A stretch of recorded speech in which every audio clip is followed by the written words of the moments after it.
dalam bentuk peraturan perundang-undangan dan Indonesia itu sendiri karena dilihatnya. Sedangkan hukum berarti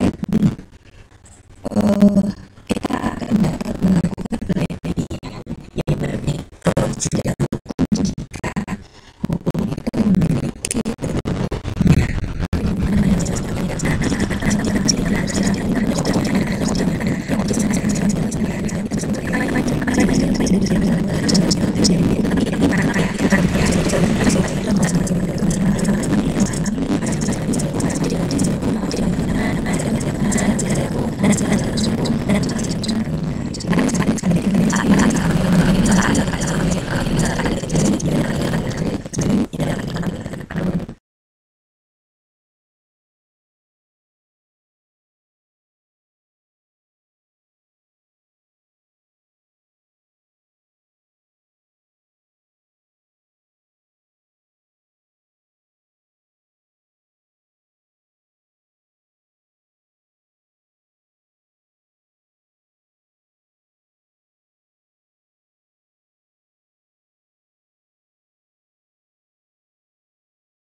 spesifikasi intelektual adalah masuk menjadi sejarah hukum, maka pasti kalian akan membahas hukum itu di masa sebelumnya dulu beberapa undang-undang misalnya perubahan undang-undang dasar 1945 yang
kemudian kita lanjutkan lagi ya.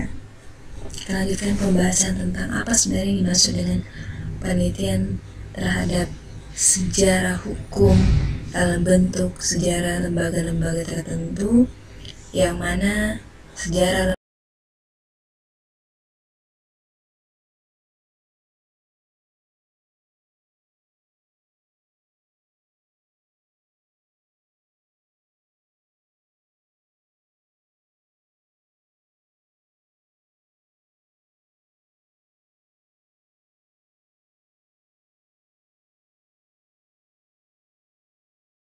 lembaga-lembaga tersebut dapat ditelaah dengan bahan hukum maupun bahan non-hukum. Yang jika diteliti bahan hukum primer, maka sejarah suatu lembaga tertentu dapat ditelaah dengan cara meneliti perundang-undangan yang mengatur lembaga tersebut sejak semula ada. Ya, jadi penelitian terhadap lembaga lembaga hukum dalam suatu negara misalnya, itu nanti kita akan pasti meneliti tentang dasar dari pembentukan lembaga tersebut, ya, dasar dari pembentukan lembaga tersebut. Dasar hukumnya apa? Dasar hukumnya dalam bentuk peraturan perundang-undangan. Karena suatu lembaga hukum yang berada dalam suatu negara itu bagian daripada syarat dari berlakunya sistem hukum dalam suatu negara. Jadi kalau nanti akan kita bahas ya. Ini sekedar gambaran saja. Jadi kalau kita berbicara tentang sistem hukum itu kan pasti kalian sudah tahu ya. Dalam sistem hukum itu nanti kita akan mengkaji 3 aspek. Ada aspek substansial, struktur dan structure. Nah, struktur ini dalam bentuk lembaga-lembaga hukum yang ada dalam suatu negara dibentuk berdasarkan dengan peraturan perundang-undangan, ya, seperti itu. Jadi yang akan kita teliti nanti itu pasti ketika kita meneliti tentang lembaga-lembaga tertentu, lembaga-lembaga hukum tertentu, itu pasti akan mengikut dengan apa yang menjadi dasar hukum pembentukan lembaga tersebut, ya, dasar hukumnya apa. Sedangkan penelitian terhadap sejarah penyusunan perundang-undangan dapat dilakukan dengan jalan membandingkan prosedur penyusunan perundang-undangan dalam berbagai kurun waktu, ya. Maka dalam penyusunan ini kan kita bicara tentang sejarah hukum. Nah, kalau kita misalnya melanjutkan dasar hukum dari pembentukan lembaga negara tersebut, lembaga hukum tersebut, kita mau telusuri sejarah peraturan perundang-undangannya itu berubah berapa kali sih. Misalnya saya kira ingin meneliti tentang sejarah penyusunan perundang-undangannya, ya, bagaimana suatu penyusunan perundang-undangan tentang lembaga hukum itu dibentuk, ya, apa yang melatar belakangi sehingga lembaga hukum itu harus dibentuk misalnya, kemudian berapa kali perubahan perundang-undangan itu terjadi. Taruhlah misalnya kita ingin meneliti tentang penyusunan perundang-undangan, ya, apa ya misalnya yang tidak berubah sampai hari ini, yang merupakan produk dari hukum sebelumnya, Undang-Undang HAM, Undang-Undang Hak Asasi Manusia, itu yang dibentuk pada zaman era Soeharto, ya, era Soeharto hingga sekarang masih diberlakukan. Maka undang-undang tersebut harus diketahui latar belakang bagaimana penyusunan sehingga perundang-undangan itu hadir, ya, bagaimana latar belakang penyusunan perundang-undangan itu hadir. Maka ketika kita meneliti misalnya, ya, ingin meneliti tentang sejarahnya, berarti nanti ada kaitannya dengan bagaimana politik hukumnya peraturan perundang-undangan tersebut. Nah, bisalah kita masukkan teori tersebut dalam apa namanya, dalam penelitian kita. Nah, itu sudah jadi beberapa langkah seperti itu. Jadi sekali lagi, dalam penelitian sejarah hukum kita tidak hanya meneliti tentang penyusunan peraturan perundang-undangan, tetapi kita juga dapat meneliti tentang lembaga-lembaga hukum yang dibentuk atas dasar peraturan perundang-undangan. Kemudian kita lanjutkan kepada penelitian perbandingan hukum, ya. Penelitian perbandingan hukum, ya, perbandingan hukum mungkin diterapkan dengan memakai unsur-unsur sistem hukum sebagai titik tolak perbandingan. Sistem hukum mencakup 3 unsur pokok ini yang tadi sebelumnya baru saja saya jelaskan, bahwa ketika kita ingin meneliti tentang perbandingan hukum, ya, taruhlah misalnya perbandingan hukum antara negara Indonesia dengan negara Malaysia misalnya, ya, kita ingin membandingkan tentang substansi hukumnya, maka hal yang pokok yang harus kita pahami ketika melakukan penelitian tentang perbandingan hukum itu, kita harus memahami hukum itu sebagai sistem hukum, ya, hukum sebagai sistem hukum. Mengapa? Karena perbandingan hukum, ya, penelitian terhadap perbandingan hukum tidak hanya meneliti tentang peraturan perundang-undang itu hukumnya secara substansial, tetapi juga berkaitan tentang bagaimana peraturan perundang-undang itu dijalankan dan kepada siapa peraturan perundang-undang itu diperuntukkan. Maka penelitian terhadap perbandingan hukum ini kita yang mulai teliti apanya, apakah secara substansinya dalam bentuk peraturan perundang-undangannya kah, atau kalau struktur hukumnya dalam bentuk lembaga-lembaga hukumnya, ataukah budaya hukumnya dalam bentuk nilai-nilai yang hidup dalam masyarakatnya.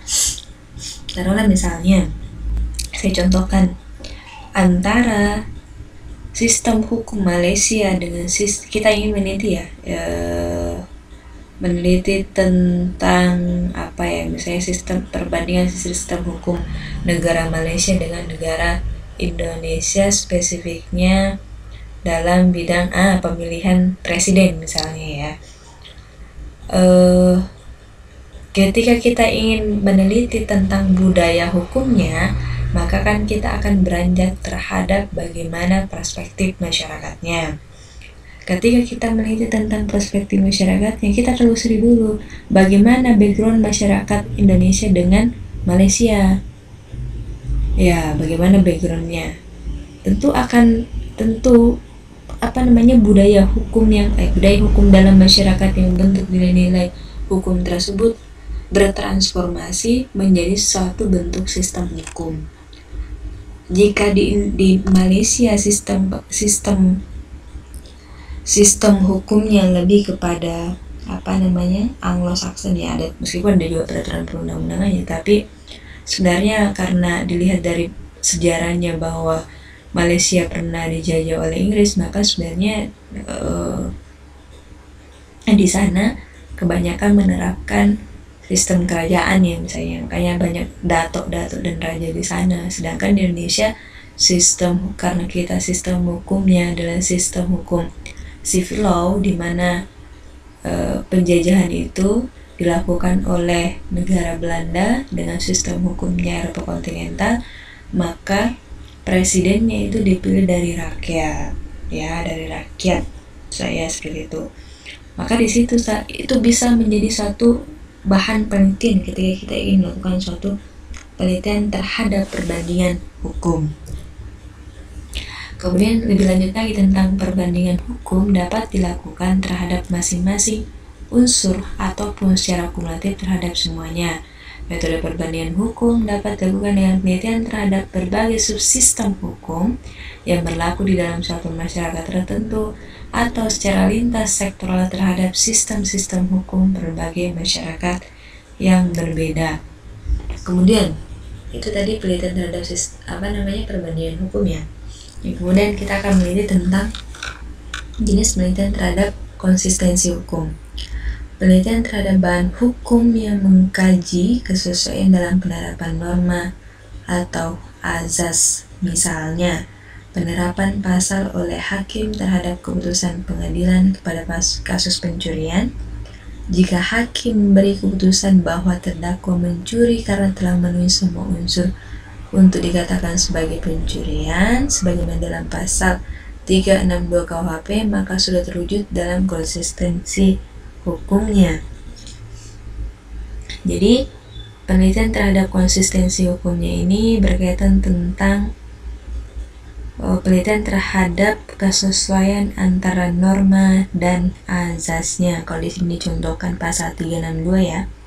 Pasal 362 di mana hakim memberikan putusan terhadap terdakwa dengan memakai pasal tersebut ya, dengan menerapkan berbagai asas-asas, misalnya equality before the law pada saat si tersangka ini mengajukan mengajukan pembelaan, kemudian dari pihak si korban juga mengajukan pembelaan, maka kemudian disitulah peranan hakim untuk mengedepankan persamaan hukum di hadapan hakim misalnya ya.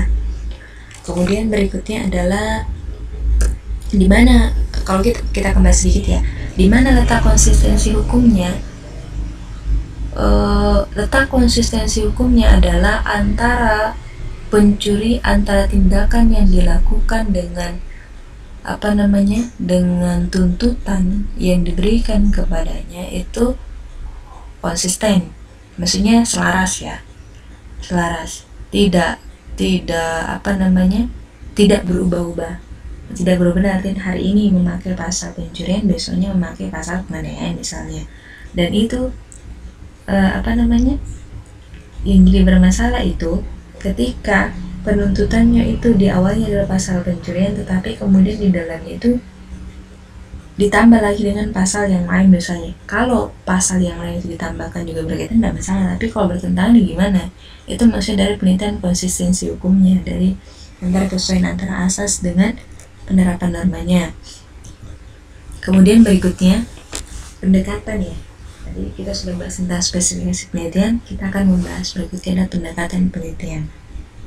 Jadi di dalam penelitian hukum, khususnya penelitian normatif, ada beberapa hal-hal penting yang harus kita pahami. Yang pertama jenis penelitian ya. Penelitian apa yang akan kita lakukan ya, penelitiannya apakah penelitian lapangan ataukah penelitian pustaka. Itu kalau secara umumnya, tapi kalau kita ingin melakukan penelitian secara penelitian hukum, maka opsinya ada opsinya ada 3 sebenarnya. Yang pertama, penelitian kualitatif dalam bentuk penelitian normatif dengan pendekatan apa misalnya. Itu nanti akan kita bahas ke pendekatan dalam penelitian normatif. Atau misalnya ketika ingin melakukan penelitian empiris ya, penelitian empiris, maka kita akan melakukan penelitian terhadap bagaimana pelaksanaan hukum tersebut di dalam masyarakat. Ada lagi satu, penelitian yuridis sosiologis. Nah, ini di mix nih. Bagaimana kesesuaian antara hukum dengan yang terjadi di dalam masyarakat. Nah, masing-masing dari penelitian hukum itu pasti memakai pendekatan penelitian. Tetapi di dalam pendekatan penelitian normatif itu terbagi lagi. Nah, terlebih dahulu kita harus memahami apa yang dimaksud dari pendekatan itu supaya tidak bingung-bingung nanti. Karena pada saat saya membimbing dan menguji itu banyak yang kebingungan dalam mencantumkan pendekatan penelitian hukumnya, banyak sekali. Maka dengan demikian dalam pendekatan penelitian yang dimaksudkan adalah cara berpikir peneliti ya, cara berpikirnya peneliti tentang desain penelitian yang akan dibuat dan dilakukan. Jadi cara berpikirnya, maksudnya penelitian itu nanti mau dibuat seperti apa dan bagaimana pelaksanaannya. Apakah desain berpikirnya itu normatif kah ya, maksudnya normatif perundang-undangan kah, maksudnya penelitian dalam bentuk studi terhadap peraturan perundang-undangan kah, atau putusan hakim kah misalnya, atau pendekatan konsep dalam hukum. Berarti kan kita bisa jadi dalam hukum itu memang ada berbagai teori-teori ya, ada berbagai teori-teori dan konsep-konsep hukum. Lalu misalnya kita akan melakukan penelitian terhadap critical legal study ya, critical legal study. Saya ingin membandingkan antara critical legal study dan hukum progresif. Itu kan sebenarnya masuk dalam penelitian hukum normatif karena membandingkan konsep-konsep dalam ilmu hukum seperti itu. Maka di dalam pendekatan penelitian normatif seperti yang saya sebutkan di slide ini, ada beberapa yang harus kita pikirkan terlebih dahulu, yang harus kita tanamkan dalam pemikiran kita. Pendekatan tersebut adalah cara berpikir peneliti tentang desain penelitian yang akan dibuat, apakah normatif, perundang-undangan kah, konsep kah, analitis kah, perbandingan kah, historis kah, filsafatika, atau kasus. Nah, yang terakhir pendekatan kasusnya biasanya studi kasus ya, misalnya seperti itu. Kemudian kita lanjutkan ya pembahasan apa yang dimaksud dengan pendekatan perundang-undangan atau state approach. suatu penelitian normatif harus menggunakan pendekatan perundang-undangan karena yang akan diteliti adalah berbagai aturan hukum yang menjadi fokus sekaligus tema sentral suatu penelitian. Lebih akurat bila dibantu oleh satu atau lebih pendekatan lain yang cocok guna memperkaya pertimbangan hukum yang tepat untuk menghadapi problem hukum yang ada. Jadi, sekali lagi, tidak mutlak hanya menggunakan satu pendekatan dalam penelitian hukum normatif. Itu bisa saja lebih dari 2, bahkan 3, bahkan bisa lebih. Mengapa? Karena itu nanti akan membantu untuk menjawab persoalan. Taruhlah misalnya penelitiannya adalah penelitian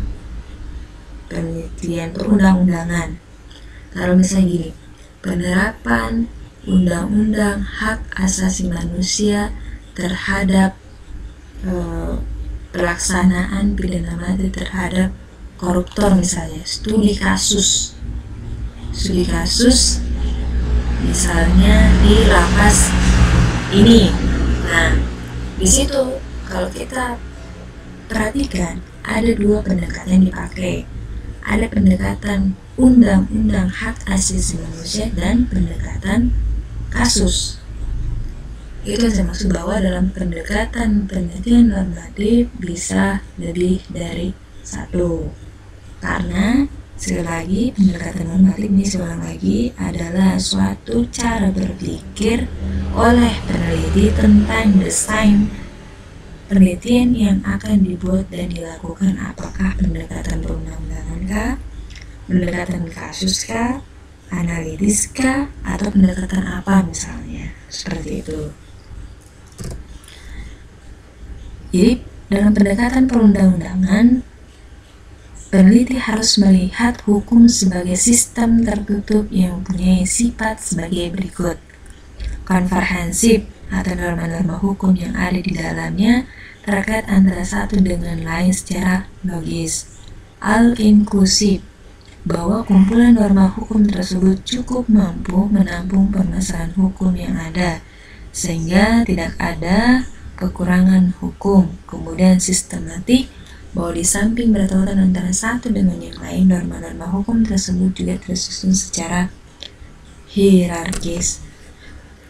Ya, sekali lagi, ketika kita berbicara tentang peraturan perundang-undangan dan yang kita gunakan adalah pendekatan perundang-undangan, yang harus kita pahami bahwa perundang-undangan itu sifatnya konkret, kaku, sistematis, mengikat, dan memaksa. Sehingga cara kita menampilkan penelitian tersebut harus bersifat, runtutan aturannya ya harus logis. Ya, norma-normanya harus logis, harus sistematis ya, karena peraturan perundang-undangan itu dalam bentuk kodifikasi, dalam bentuk perundang-undangannya. Kemudian harus inklusif ya, artinya cukup mampu untuk menampung permasalahan hukum yang ada sehingga tidak ada kekurangan hukum. Artinya ketika hukum yang satu misalnya tidak memberikan tidak memberikan keadilan terhadap yang lain, bahkan bisa lagi memakai peraturan perundang-undangan lain untuk mengcover seperti itu. Ya, jadi dalam sekali lagi pendekatan perundang-undangan itu pendekatan yang dipakai oleh peneliti untuk dipakai di dalam penelitian dengan menganalisis peraturan perundang-undangan. Dan sekali lagi pendekatan penelitian normatif bisa menggunakan lebih dari satu pendekatan seperti itu. Ya, baik, mungkin penjelasan saya cukup sampai di sini. Saya lanjutkan.